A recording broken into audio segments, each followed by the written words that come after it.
members of the press, the American public, and people of the world. We are here today to disclose the truth about a subject that has been ridiculed and questioned, denied for at least 50 years.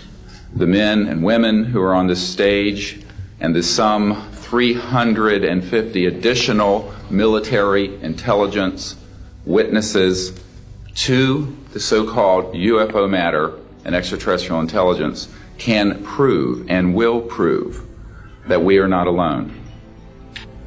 We can prove through the testimony and documents that we will be presenting that this subject has been hidden from members of Congress and at least 2 administrations that we are aware of, presidential administration. This is a matter of great importance, and I ask the media, the scientific community, and the political community to look seriously at this matter and to do the right thing for humanity and for our children.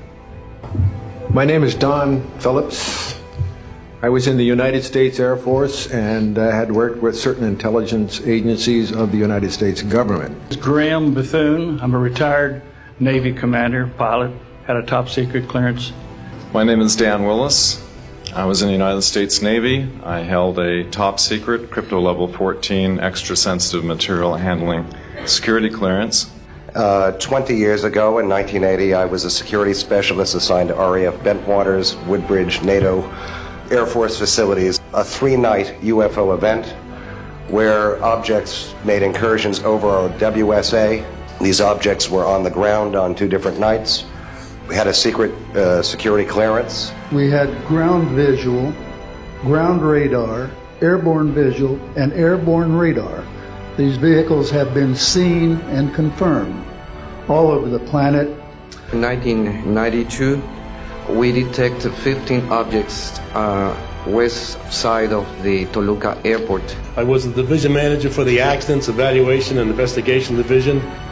Bright, glowing red object hovering outside the front gate. It was oval shaped.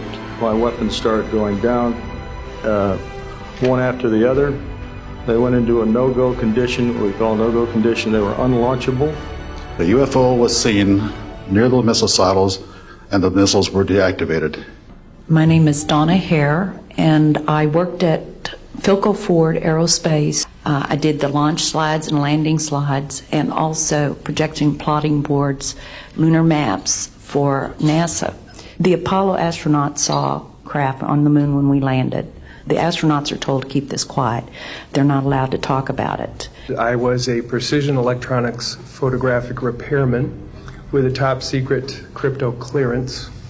In 1965, I was loaned to the Lunar Orbiter Project at NASA. By the way, we've discovered a base on the backside of the moon. And then he proceeded to put photographs down in front of me, and clearly in these photographs were structures, mushroom-shaped buildings, spherical buildings, and towers. This is the NASA document right here that was declassified. My name is Dwayne Arneson.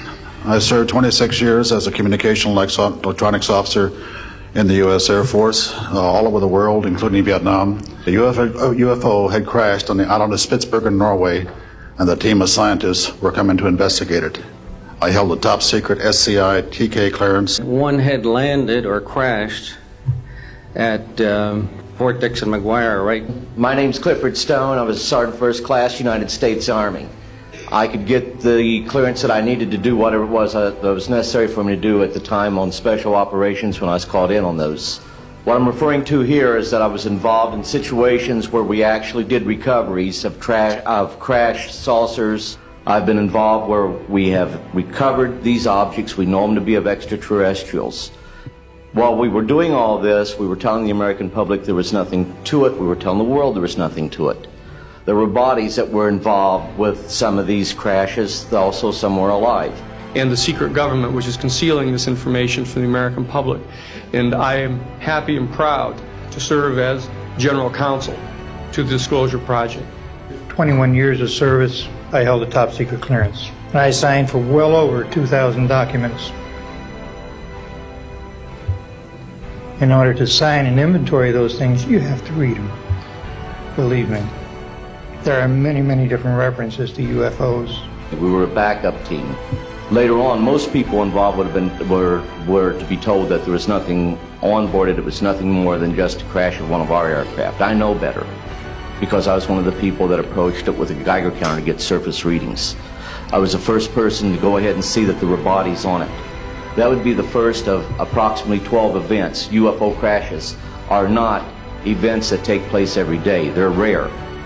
They were referred to as alien reproduction vehicles, also nicknamed the flux liner because they used high voltage electricity. Extraterrestrial life forms have been retrieved, and their vehicles have been taken and studied thoroughly for at least 50 years. Out of the National Archives, I have the 18-page official Navy. I will testify under oath before Congress that everything that I have said is true. If Congress calls me in and says, will you testify in detail what you know, I stand here today prepared and ready to do just that. Governments must never lie to the people. I want to emphasize that all of these witnesses each could speak for probably anywhere from 2 to 5 hours about what they have witnessed. We have another 400 of these witnesses.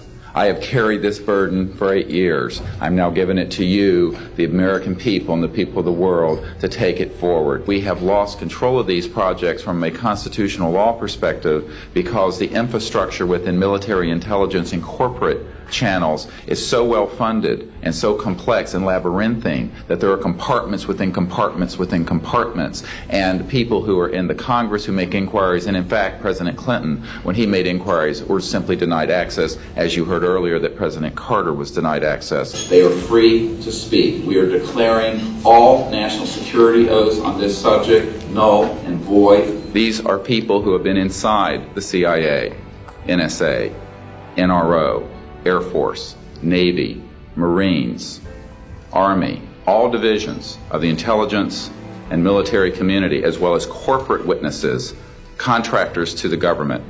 And these are folks who have been involved in so-called black budget or covert unacknowledged projects. These unacknowledged special access projects are taking in at least $40 to $80 billion per year. We are asking for the U.S. Congress and for President Bush to move towards an official inquiry and disclosure on this subject. It has the most profound implications for the human future, for the U.S. national security, and for world peace.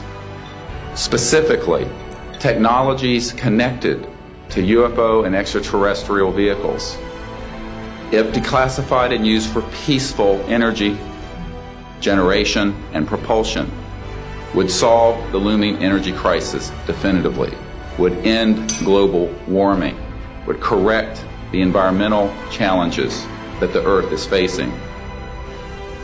We are not alone. The truth, Don, apparently is simply this, that we're not alone, we've never been alone.